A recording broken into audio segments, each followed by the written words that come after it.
Effectively prepare to maximize every call. My name is Natalie Pitchford, and I'm a managing partner with Value Selling Associates, and I will be taking you through our session today. As others are logging in, if you haven't already done so, would you mind taking a moment to let us know where you're joining us from today? You can type your answer in the Q&A window on the left-hand side of your screens. I see some answers coming in. We've got Pennsylvania, we've got Tennessee, Georgia, Chicago.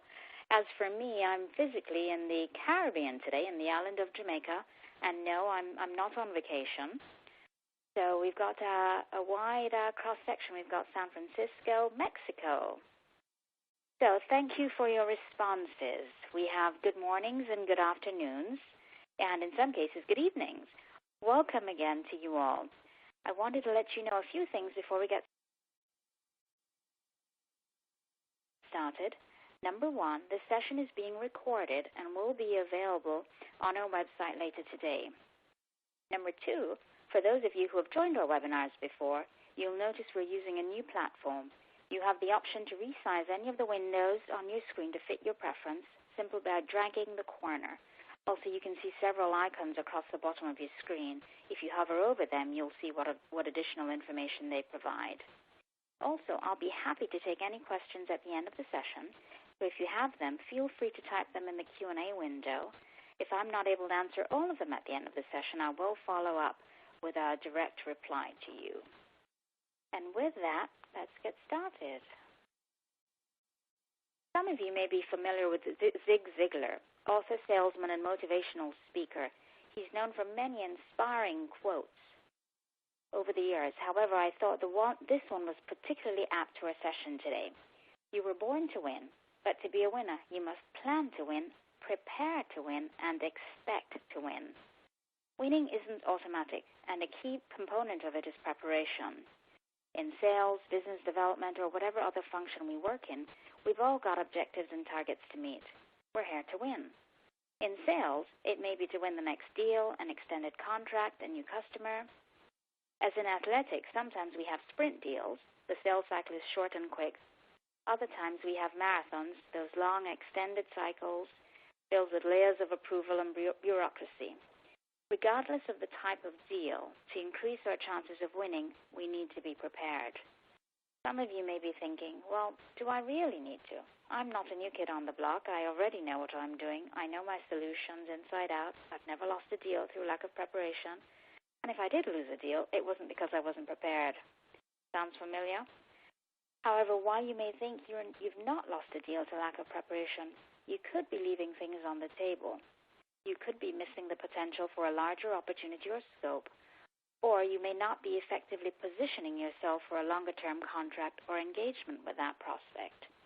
It may mean that you really haven't maximized that sales call, that you could in fact be selling yourself short. This is an interesting study that was commissioned by CSO Insights, their sales performance optimization study. And out of that study, it showed that 58.6, almost 59% of companies think sales can do a better job of researching prospects prior to a call.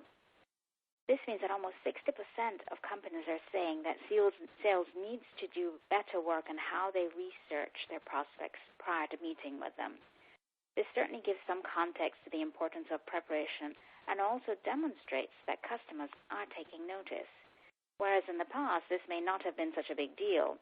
Today, as we know, buyers are more educated and sophisticated, which also means they have higher expectations when meeting with us as reps. To go into a little bit more detail on that, almost 47% of those companies indicated that sales ability needed to research prospects needs improvement, and another 12% indicates that it needs major redesign. So quite interesting numbers. So our objectives for today are looking at 4 key things. First, is winging it enough? Secondly, what are executive buyers paying attention to when we meet with them, when we call on them? Third, what are 4 key steps that we can take in preparing for sales calls? And lastly, when does preparation end? We'll have a little discussion around that.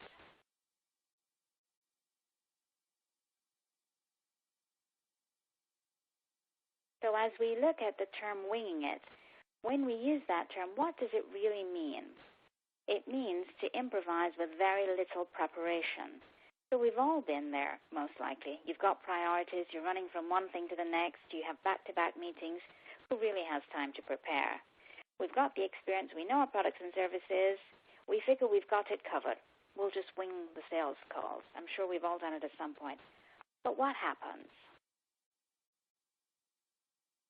As we look at winging it, for those of you who are Star Wars fans, Master Yoda represents the antithesis of winging it.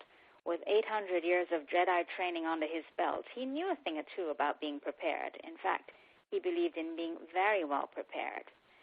When we wing it, sometimes it works.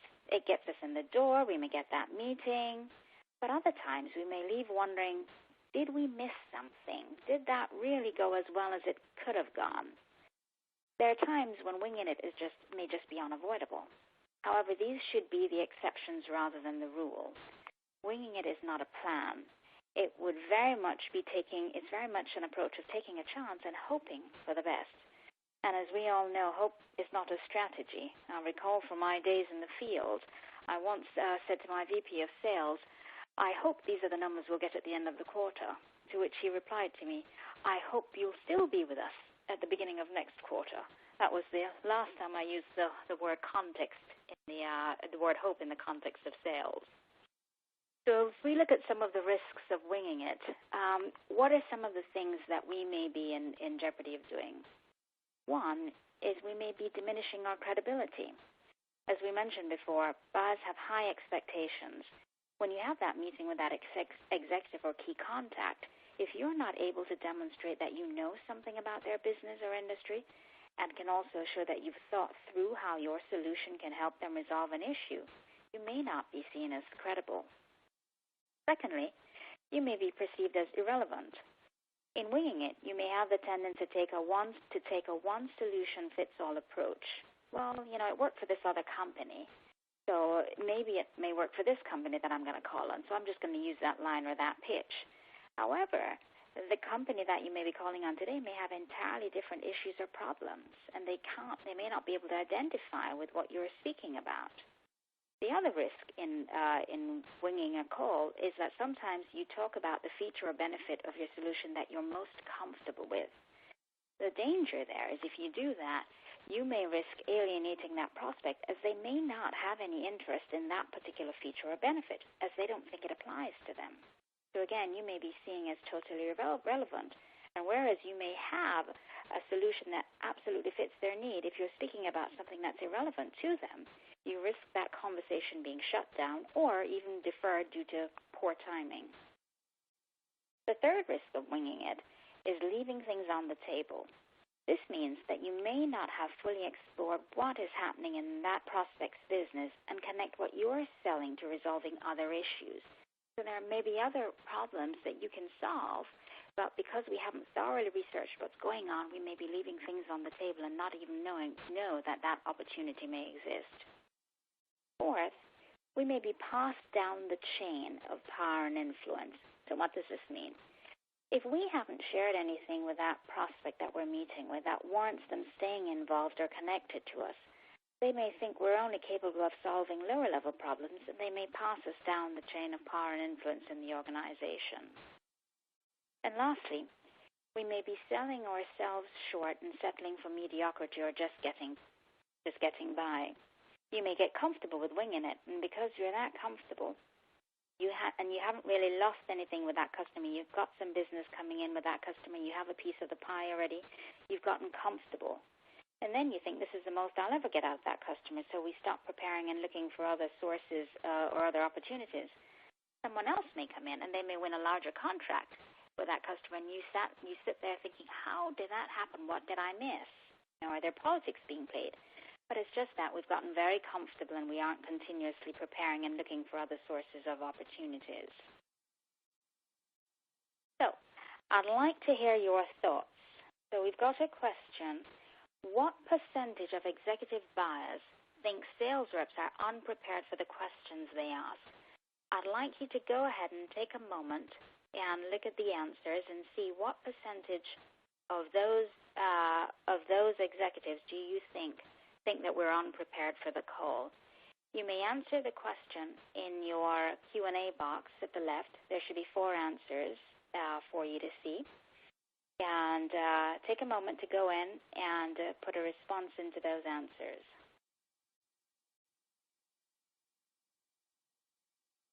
So there's some interesting answers that are coming in. The correct answer is actually that 70% of executives think that reps are just not prepared to have the right conversations with them or haven't done enough research on their business. And that I thought was quite startling when I saw those numbers. It was quite an eye-opener. And, at the moment, how many of us are thinking, well, we're not in that 70%. We're in the 30%, right? I mean, from my days in the field, I'd be hesitant to admit that I fell into the unprepared category. In fact, I may even be tempted to take an ostrich approach when say, well, no, that doesn't apply to me. I'm certainly not one of those in the 70% category. So in the face of this data, how many of us are really burying our heads in the sand and thinking this doesn't apply to me? Well, I'm afraid the data gets a bit more startling. And this is actually done by a study from the Forrester Research Group. They took a poll of executives across both North America and Europe and asked them how prepared sales reps really were when they thought sales reps were when they came to meet with them. As you mentioned, 70% were not prepared for the questions that were asked. Another 75% were not knowledgeable about my specific businesses. Again, these are the answers that executives are giving about how prepared they think salespeople are when they come to meet with them. 76% cannot relate to my roles and responsibilities in the organization. 77% do not understand my issues and where they can help. And 78% do not have relevant examples or case studies to share with me. Isn't that quite telling? It is hard to ignore these numbers. A few things jumped out at me when I looked at this. Again, how many of us are in the 70-odd percentile versus the 20 to 30-odd percentile? For those of us in the 70-odd percentile who seem to be winging it, we're not being very impressive to an executive buyer. Unless you've done some prep beforehand on the company and the individual you're calling on, you won't know what's going on in that customer's market or what business issues they're facing, so you can anticipate what questions they may ask. What buyers are looking for is content and info that's relevant to their business and industry. For those of you who may be in the technology industry, you may be familiar with a logistics company, Avnet. Well, Avnet CIO Steve Phillips recently published a video on LinkedIn.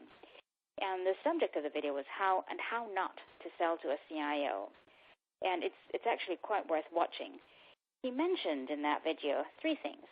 That when a sales rep comes to call on him, they should be prepared to talk about benefits, results, and business impact. Now, if we're winging it, we wouldn't have done the research that we needed to do on what's going on in that prospect's business to be able to have that type of business impact conversation. We wouldn't be in a position to have a meaningful discussion with them about how our solutions are relevant to what they're experiencing in the moment and can positively help them with some of the issues they're facing.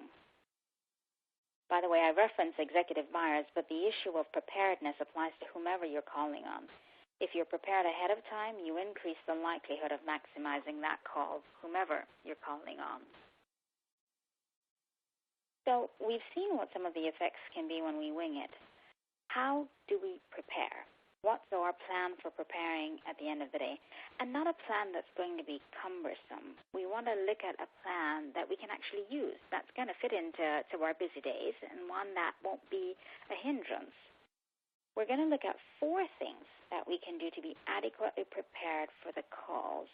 4 things that we can put in our call prep plan to say, okay, these are the things that we're going to focus on. That's going to help us be better prepared for those calls. So of these 4 things, the first that we're going to look at is doing our homework.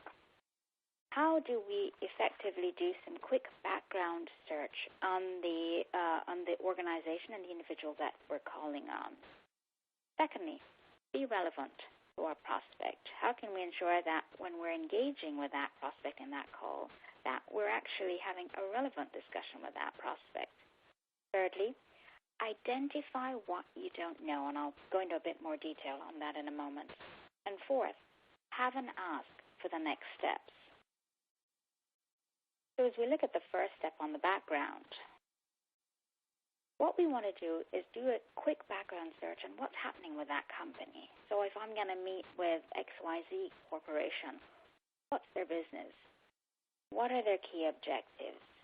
What's the overall state of their business? What's happening in their business? Are they in growth mode? Are they losing market share? Do they have customer service issues? Are they entering new markets? What's going on in that organization? And, today it's so easy to find a lot of this information. They're available in annual reports, just, search engines, news, social media pages. A lot of companies today have posted their own LinkedIn pages where they do regular updates. So it's very easy to quickly get a quick view as to what's going on in that company.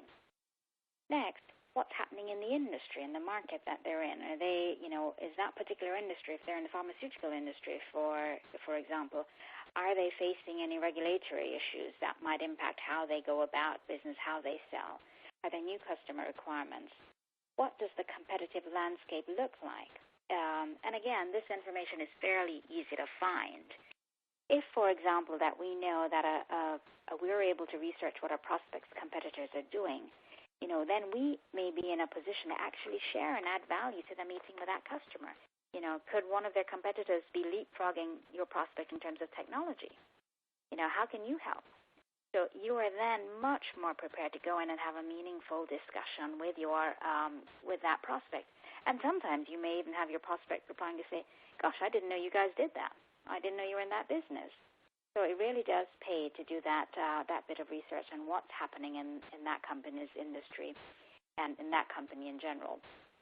The next thing that we want to look at is do a bit of background search on the individual that you're meeting with. Why? Why is this important?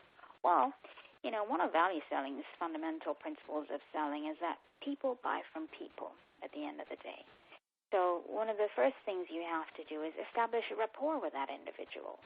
And by doing, some background search and, what's going on with that individual. LinkedIn is an extremely good source of information on people that you may be meeting with. There's information in their profiles, how long they've been in the companies, are they new? And, by being new, does it mean that they've got a lot of eyes, a lot of pressure on delivering something in a very short period of time? How can you help with that? What areas of expertise may they have that you may also have in common? So what you're trying to do here is you're trying to find some common ground that allows you to break the ice and establish rapport with that individual when you're meeting them. Another good reason why this is a good example is that you can talk about if there are some cases where they've had recent wins and they've posted this on LinkedIn. It's a great conversation opener to say, hey, congratulations, I saw your team has recently won a deal with so-and-so, or they've recently done this. So it's a great way, again, to establish some neutral ground and to start the conversation with that prospect. Step number 2 is relevance. How can we ensure that we're being relevant and demonstrating that relevance when we're meeting with that prospect? First, we want to make sure that we're aligning what we're selling to that prospect's need. So your initial focus shouldn't be on a features presentation, but rather discussion around how what you're selling, how something in your portfolio is relevant and can impact that prospect's business. The other thing that we want to do is articulate how our product or service can help to either generate new revenues or enable cost savings. So if we're meeting with a prospect and we don't know exactly what their need is, or even if they've clearly identified a need, we can ask the right questions to help them understand to get information that can help us to show how our products can help them either save money or make money at the end of the day. And thirdly, give relevant examples of where you've had an impact on other clients' business. So if you have an example of where you've worked with a customer that may be in a similar industry or face similar situations, be prepared to share that. As we saw, 78%, executives thought 78% of sales reps didn't bring relevant examples. So spend some time figuring out, if you have them, what are those examples so you can be prepared to share it with them at that sales call. At the end of the day, what we want to do is connect the dots for our prospect. Sometimes we think that our prospect get it. They see immediately what we see, right? How relevant our product is to their business, but they may not. So take the time to show them how what you're selling is relevant to their business and can be impactful in their own situation. If you can show that business impact, you can increase your chances of getting priority and funding as well for what you're trying to position with that prospect. Step number 3, identify what you don't know. Well, we don't have all the information, so we're calling on this prospect. We don't have all visibility, all the moving parts of that business. So beforehand, take the time to make a list of questions that you'd like to ask your prospect. And, these can be questions about, information that you uncovered in your background prep, for example. I see you're entering a new market. What does that mean? In our business, the sales development business, one of the things that I look for, if a company is in growth mode, for example, it then says to me that they'll be hiring new salespeople. So if they're hiring new salespeople, then they're going to be coming to the job with different skills, with different approaches. There may not be a common language. So that then is my opportunity to go in and say, well, have you thought about the fact that you're going to have new people who may speak a different language from the one you're speaking today? They may come with different approaches. Wouldn't it be good if we looked at a standardized approach to how you develop these people coming in? So what I've then done is I've looked at an issue, a growth mode issue. I've uncovered something, and then I'm connecting how what I sell or what I'm positioning can be relevant to a problem they may not even have identified yet. The other thing you may want to do is ask questions about priority and focus. What's going on in the business? What are your key priorities or areas of focus for this quarter, for the rest of the year? And what you're trying to do there is you're trying to uncover those compelling events or those things that will enable you to better position your solution because they need to be addressed. They're an area of focus for that organization. Who else is involved in evaluating the solution? And what sort of timelines are you looking at? So what you want to do here is you're asking questions that allow you to get better information so that you can more effectively position your solution to that customer. And as a side note, there's actually a value selling webinar in our archive on questioning techniques.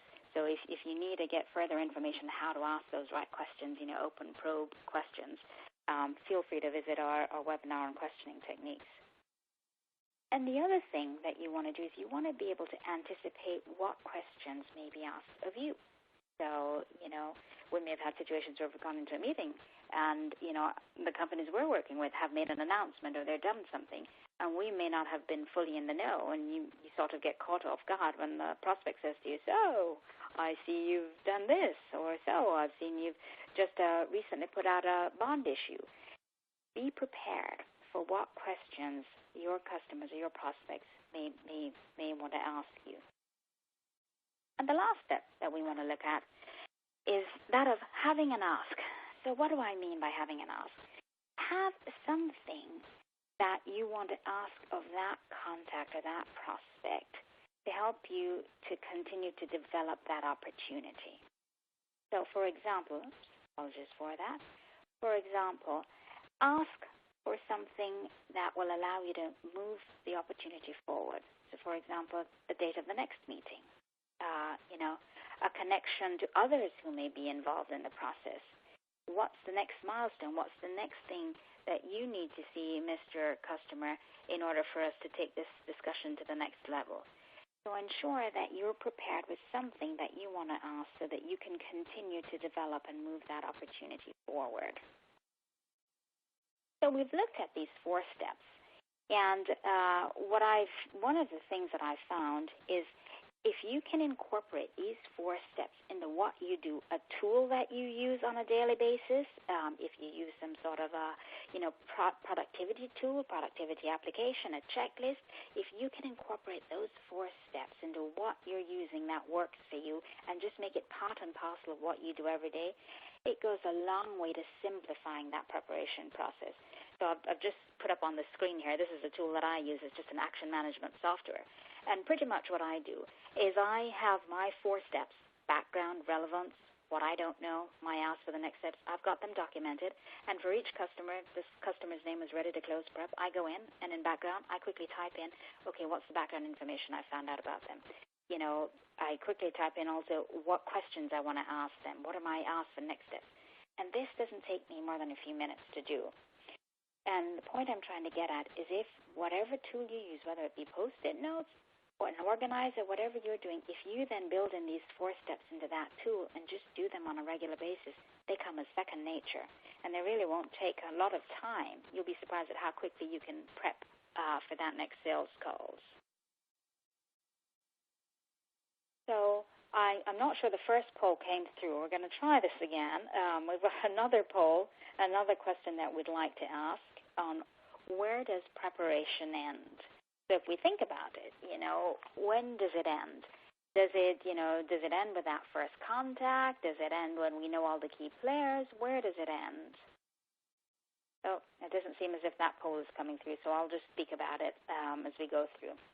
The point is, preparation never really ends. It's not just for getting new clients, but it's even for maintaining existing clients as well. It's really important. I recall working with an established client with whom I would have monthly meetings. And before each meeting, I'd run through my prep, the same checklist that we looked at on the previous slide. I'd prep for the meeting. And I'd walk in, I'd print out my checklist, and I'd walk into the meeting, have our discussion. And one day I noticed the client trying to look at my checklist. I thought that was curious. And then he said, I like our meetings. You always come prepared. You'll ensure we stay on track stay on track with the things that we need to focus on. And we always finish on time. And, he said, it's a good use of my time, your meeting.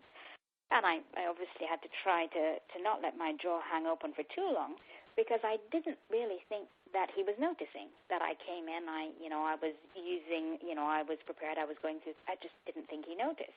And it taught me that if you're prepared and you respect people's time, they'll make time for you. And I tell you, from that day, even if I was tempted to wing it, I made sure to find a couple minutes to prep before every meeting. And I found that it really never fails to pay off. So, what are some of the key takeaways from our call today? Well, preparation isn't just for new folks. It isn't just for people who are new to sales, who are new to a customer, new to a particular client. It really applies to all of us, even the most seasoned reps, and even to those clients with whom we meet on a regular basis. Secondly, by being unprepared, you risk just getting by rather than maximizing each contact to win bigger.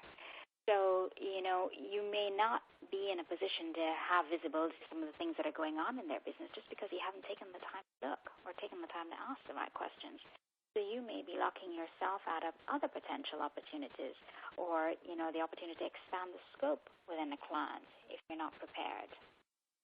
Thirdly, again, executive bias only think 20 to 30% of sales reps are adequately prepared to meet with them. So, we don't want to be in that 70%, do we? We want to make sure that when we're going to meet with that executive or that potential client, that we're prepared.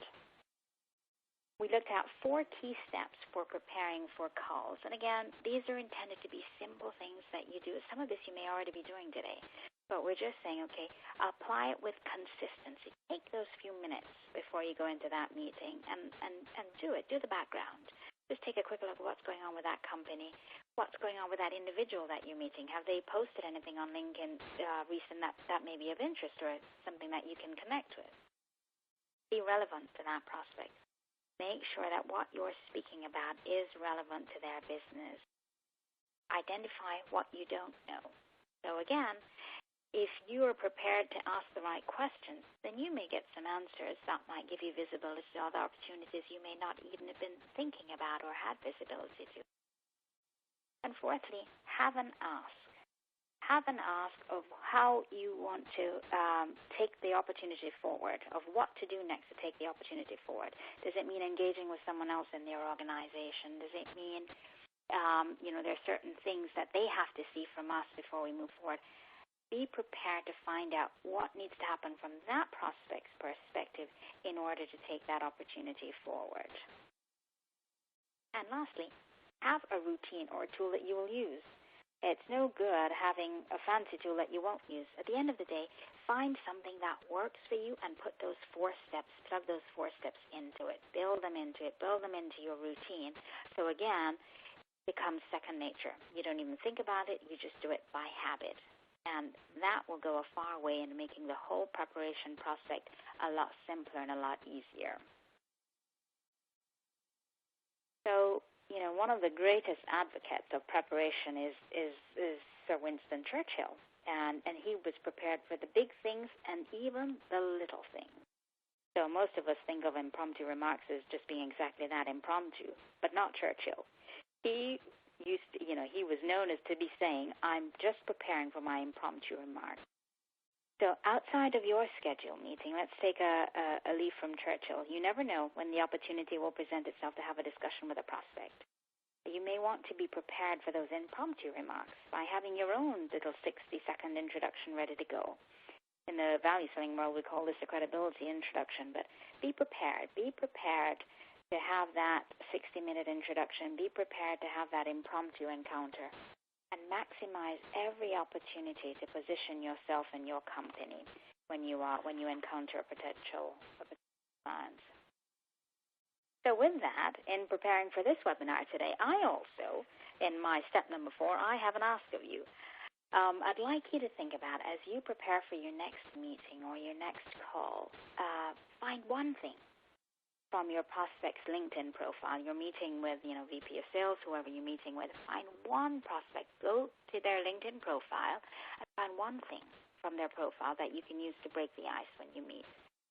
It may be something that they're involved in, an organization they're involved in, a cause, something that they've recently posted.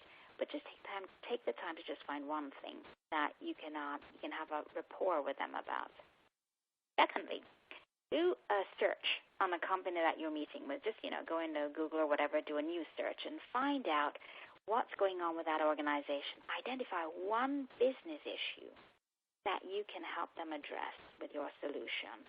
And again, that business issue could be, they're entering a new market, they're really challenged with cost controls at the moment, or they could be alternately, they could be in growth mode. But find one issue that's going on in their business that you can help them solve with your solution. And lastly, prepare at least 2 questions for your prospect that will allow you to better position your solution. So before you go to that meeting, what are 1 or 2 things that I need to absolutely ask that person I'm meeting with that's going to help me to better position what I'm selling to that individual or to that company? And with that, as I mentioned earlier, at the end of today's webinar, it will be posted on Value Selling's website. You may be able to access it by going to valueselling.com, clicking on the resource tab, and then the webinar tab. And you'll see actually not only the slides from today's webinar, but from our previous webinars as well that have been archived on the site. Also, please feel free to visit our e-store at valueselling.com. It's a wealth of information. Their books, value selling books, their e-courses, their interesting tools. So take a look. Feel free to go ahead, browse the website, take a look, and download some of the information that you think may be of value to you in your day-to-day sales efforts. Also, I'll take a moment to let you know that our next webinar will be on October the 15th, Thursday, October the 15th, and the topic will be your checklist to close opportunities this quarter. So keep an eye out. You will receive an invitation with a link to register for that for our next upcoming webinar. And with that, are there any questions? Feel free to type your questions in that you'd like to, if there are any questions from today's webinar that you'd like to ask, feel free to type them into the Q&A box, and I'll go on over. And thank you so much. My apologies that the poll didn't come through as planned. I see that some of you have typed your answers into the Q&A box, so thank you so much for that feedback. So, yes, some great questions coming in. So the key is to know your customer. Absolutely. I think, the more you know your customer and you know about what's going on in the business is the more you're able to have meaningful dialogue with that customer. And I think customers like to know that you come prepared. They like to know that you've taken the time to see what's going on with their business. And I strongly believe that if you take that time, they'll make the time for you as well, because you're demonstrating to them that you're interested in their business, you're interested in where they're going, and you're genuinely interested in helping them find solutions to their particular problems.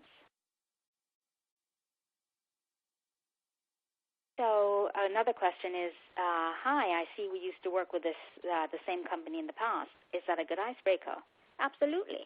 Again, when you're trying to establish rapport, that's a good way of again, having some neutral ground to have, light conversation on. And I've actually used that in the past as well. I've seen that a particular prospect of mine has worked with an organization that I also worked with in the past, and it allowed us something to talk about to get comfortable and just to relax the atmosphere when we're meeting. Another good question.